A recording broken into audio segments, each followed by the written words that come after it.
Hi guys, I am N G Patel. तो आज हम जो टॉपिक पे जा रहे हैं वो इंग्लिश में बड़ा मोस्ट इम्पोर्टेंट टॉपिक है। आप ध्यान से इस टॉपिक पे फोकस कीजिए, क्योंकि आपको अगर इंग्लिश सच में ही सीखनी है, रियल में आपको इंग्लिश सीखनी है, तो आपको इस टॉपिक पे कमांड बनाना बेहद ज़रूरी है। अब जो मैं आपको सिखाने वाला हूँ वो इंग्लिश में बहुत बहुत बहुत इम्पोर्टेंट चीज़ है जो हम सीखने वाले हैं। तो अब तक जो हमने सीखा वो एक मॉडल था, ओके। अब जो हम सीखने वाले हैं वो एक बेस होगा इंग्लिश का, जो पिलर होगा, जो आपको इंग्लिश को बहुत सी मजबूत बनाएंगे। तो गाइस, आप मेरे साथ बने रहिए और आज हम जो सीखने वाले हैं वो ध्यान से सीखें और ध्यान से ऑब्जर्वेशन कीजिए कि ऐसा सेंटेंस मानो कि कैटेगरीज वाइज हमने वो सेंटेंस सिंपल, आज हम जा रहे हैं सिंपल सेंटेंस में। तो सिंपल सेंटेंस में दो कैटेगरीज है। अगर आप सिंपल सेंटेंस, टेंसेस, मॉडल और कंजंक्शन और प्रोपोजिशन, ये 5 चीज़ पर अगर आप कमांड बना लेंगे तो आपके 99% इंग्लिश पर आपकी कमांड स्ट्रॉन्ग होगी या मजबूत होगी और आपको अच्छी तरह से इंग्लिश समझ में आ जाएगी। तो गाइज, लेट्स स्टार्ट करते हैं। तो सिंपल सेंटेंस किसको कहते हैं, ये बात हम समझ लेंगे पहले। सिंपल सेंटेंस किसको कहते हैं, टेंसेस किसको कहते हैं, ये बात समझना बेहद ज़रूरी है।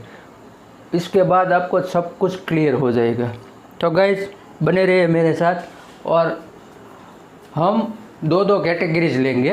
प्रेजेंट की 2 कैटेगरीज होगी, पास्ट की 2 कैटेगरीज होगी एंड फ्यूचर की 2 कैटेगरीज होगी। दो कैटेगरीज में मैं आपको समझाऊंगा और आपको अच्छी तरह से आपके माइंड में जो फिट हो ऐसी तरह से मैं आपको समझाऊंगा ताकि आपको सब कुछ क्लियर हो जाए। ओके गाइज, तो लेट्स स्टार्ट करते हैं। इससे पहले आप मेरे चैनल में हो तो सब्सक्राइब कीजिए, बेल आइकन घंटी को प्रेस कीजिए ताकि हर नया वीडियो का नोटिफिकेशन आपको बड़ी आसानी से मिल सके। तो गाइज, लेट्स स्टार्ट करते हैं। प्रेजेंट की 2 कैटेगरीज है। इसमें अगर आप कोई सेंटेंस हो हिंदी में, उसके पीछे है, हा, हो, हु, आए, और दूसरी कैटेगरी में पास है, भाई बहन है या से है, किसी में है, तो आप सिंपल सेंटेंस में इस प्रेजेंट का उपयोग कैसे करेंगे। तो है, हा, हु में आप इज़, एम, आर का उपयोग करेंगे, यूज़ करेंगे। और पास है, भाई बहन है मेरे पास, इसमें आप हैव या हैज़ का यूज़ करेंगे। ये बात आप अपने माइंड में क्लियर कर लेंगे।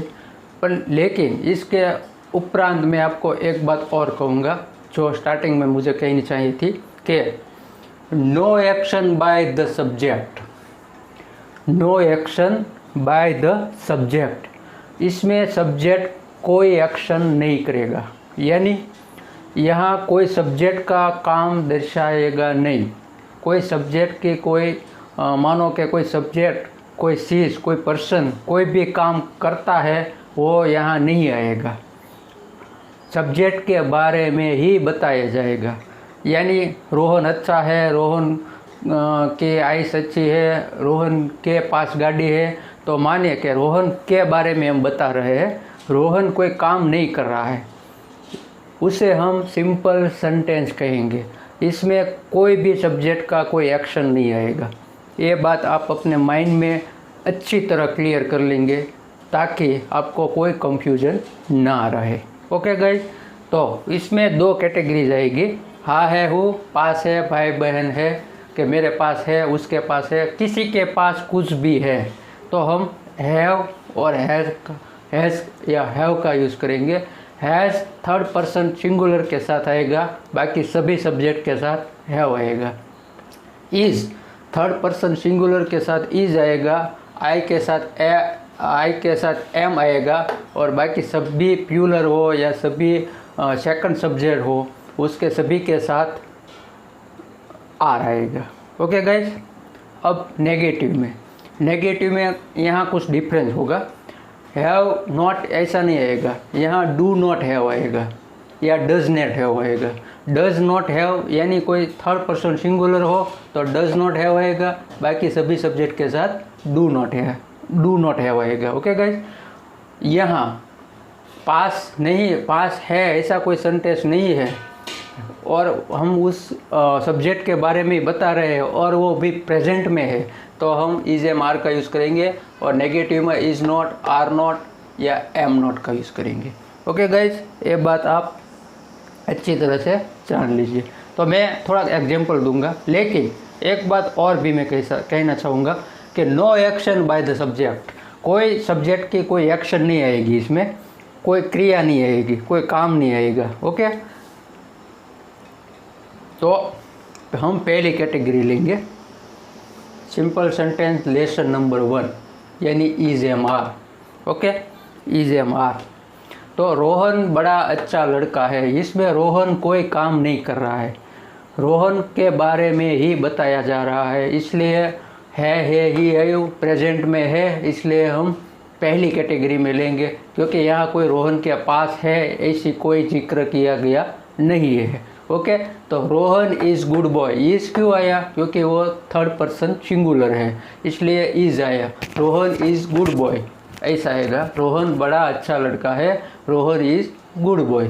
मोहन अच्छा लड़का नहीं है, ऐसा अब हम नेगेटिव में जाएंगे, तो यहाँ क्या आएगा, इज़ नॉट आएगा। इज़ थर्ड पर्सन सिंगुलर है, इसके आगे आप कोई कुछ नहीं करना है, सिर्फ नॉट लगा देना है। Mohan is not good boy, Mohan is not good boy, ऐसा आपको सेंटेंस बनाने में बड़ी आसानी होगी। कुछ नहीं करना है, इज़ थर्ड पर्सन है इसलिए इज़ आएगा और बाद में नॉट लगा देना है। ओके, अब आप प्रश्नवाचक कोई भी क्वेश्चंस करें तो क्या वो लोग बुरे हैं, क्या वो लोग बुरे हैं, तो प्यूलर की बात हुई तो आर आएगा, are they people bad, are they people, they એટલે वो, दे प्यूलर है એટલે वो आएगा, पीपल बैड आर आएगा आगे, क्योंकि मैंने पिछले वीडियो में समझाया कि क्वेश्चंस कैसे किया जाता है। अगर वो वीडियो आपको देखना हो तो आप मेरे चैनल के डिस्क्रिप्शन में जाइए, वहाँ मैंने लिंक डाली है, वहाँ से आप देख सकते हैं। ओके गाइज, अब सोनाली हमारी अच्छी दोस्त है, सोनाली हमारी अच्छी दोस्त है, Sonali is best friends, Sonali is best friends, वो हमारी अच्छी दोस्त है। ओके, मैं दिव्य हूँ, आई एम दिव्य, आई के साथ एम लगेगा, तो ये 3 का यूज़ हुआ। यहाँ इज़ आया, ओके, आर आया, ओके, इज़ एम आर। यहाँ अगर कोई नेगेटिव हो तो आर नॉट लगा देना, कोई प्यूलर में हो या सेकंड सब्जेक्ट हो तो हम वहाँ आर लगाएंगे, तो वहाँ आर आ गया। तो आप ध्यान से एक एग्जाम्पल को देखिए, Rohan is good boy, is third person singular है, प्रेजेंट की फर्स्ट कैटेगरी का ये सेंटेंस है, इसलिए हम इज़ लगाएंगे। अच्छा लड़का नहीं है मोहन, तो हम इज़ नॉट लगाएंगे, तो Mohan is not good boy. Okay, अगर हम प्रश्न करना चाहते हो तो क्या वो लोग बुरे हो, तो हम आर का यूज़ करेंगे, आर दे पीपल बैड। अगर हमें ऐसा कहते हो कि वो लोग बुरे हो, हमें प्रश्न नहीं करना है, तो हम क्या करेंगे, they are people bad. Okay, they आगे लेंगे और आर को हम पीछे लेंगे, तो दे आर पीपल बैड ऐसा हो जाएगा। वो आर का यूज़ होगा, they are not people bad, वो अच्छे नहीं है ऐसा हम कहते हैं, अच्छे नहीं ले बुरे नहीं है ऐसे कहते हैं, तो हम दे आर पीपल, यानी सॉरी आर नॉट लगाना हो नेगेटिव में तो दे आर नॉट लगेगा, पीपल बैड वो अच्छे बुरे नहीं है ऐसा इसका सेंटेंस होगा, they are not people bad वो लोग अच्छे सॉरी बुरे नहीं है ऐसा लगेगा। आर नॉट हम यहाँ लगा देंगे ना, तो आर नॉट इज़ नॉट या एम नॉट। तो मैंने कहा मैं अच्छा लड़का नहीं हूँ, तो मैं क्या कहूँगा, I am not good boy, I am not, I am के बाद नॉट लगा देंगे, I am not good boy. अगर मैं कहता हूँ मैं अच्छा लड़का हूँ तो I am good boy. Okay, ये बात आपको समझ आ गई होगी। मैं दिव्य हूँ, आई एम दिव्य। अगर आप कोई अपनी आइडेंटिफाई करना चाहते हो, अपनी आइडेंटिटी देना चाहते हो और आप कहते हो मैं हूँ दिव्य, तो आई एम दिव्य। ये बात आपको समझ में आ गई। आई एम फर्स्ट कैटेगरी है। ओके, फर्स्ट कैटेगरी में क्या है, हा है हु, लगेगा क्या, is am are, is not negative में एम नॉट या आर नॉट, ये फर्स्ट कैटेगरी का है। यहाँ कोई सब्जेक्ट का एक्शन नहीं होगा, कोई सब्जेक्ट काम कर रहा नहीं होगा, सब्जेक्ट के बारे में ही बताया गया होगा, तो हम उसको प्रेजेंट की फर्स्ट कैटेगरी में लेंगे। अब आएगी दूसरी कैटेगरी, पास है, किसी के पास कुछ भी है तो हम वहाँ यस या हैव का यूज़ करेंगे। ओके गाइस, तो फर्स्ट जगह रोहन के पास कार है, ऐसा हमको कहना है। तो Rohan have a car, Rohan have a car, उसके पास एक कार है। अ का मीनिंग होता है एक, Rohan have a car, Rohan के पास कार है। दूसरी, हिरेन के पास गाड़ी नहीं है, ए नेगेटिव है, तो Hiren does not have a bike. अथवा हम ऐसा भी कहेंगे कॉन्ट्रैक्शन डज नॉट का डजेंट हैव, ऐसे भी हम कहेंगे Hiren doesn't have a bike. Okay, does not have, यहाँ डज के हैव के बीच में हमेशा नॉट आएगा, ये बात आप नोट कर लीजिए, क्योंकि डज नॉट हैव नॉट नहीं आएगा, डज नॉट हैव हमेशा सब्जेक्ट या नॉट हमेशा बीच में आता है, ये बात आप नोट कर लीजिए।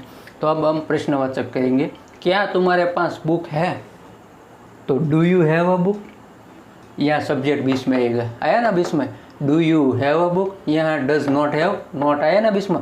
तो हमें कुछ भी नॉट या सब्जेक्ट कोई भी चीज़ हो तो हमको बीच में डालना है, डू यू हैव यू नहीं करना है, डू यू हैव करना है। ओके गाइस, ये बात आप याद कर लीजिए। तो do you have a book, क्या आपके पास एक बुक है। अगला, रौनक के पास कितनी बहन है, उसके पास है, उसकी कितनी बहन है, ऐसा भी हम कह सकते हैं। पर सेंस क्या निकल के आता है, पास है, तो मैंने पास ही लिखा है। रौनक के पास कितनी बहन है, तो how many does Raunak have sisters, how many does Raunak have sisters. How many क्यों लगा, क्योंकि यहाँ डब्ल्यू फैमिली मेम्बर्स का यूज़ होगा। मैंने पहले आपको वीडियो में बताया था कि अगर आप कोई भी क्वेश्चंस का हाँ या ना में उत्तर नहीं दे सकते तो हम वहाँ डब्ल्यू फैमिली मेम्बर्स का यूज़ करेंगे।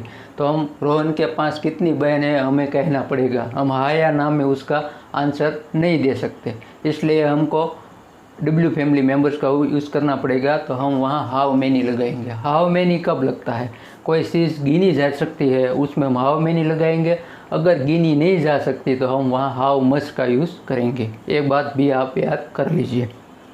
तो हाउ मैनी डज रौनक, रौनक बीच में आएगा, डज हैव के बीच में रौनक सब्जेक्ट आएगा।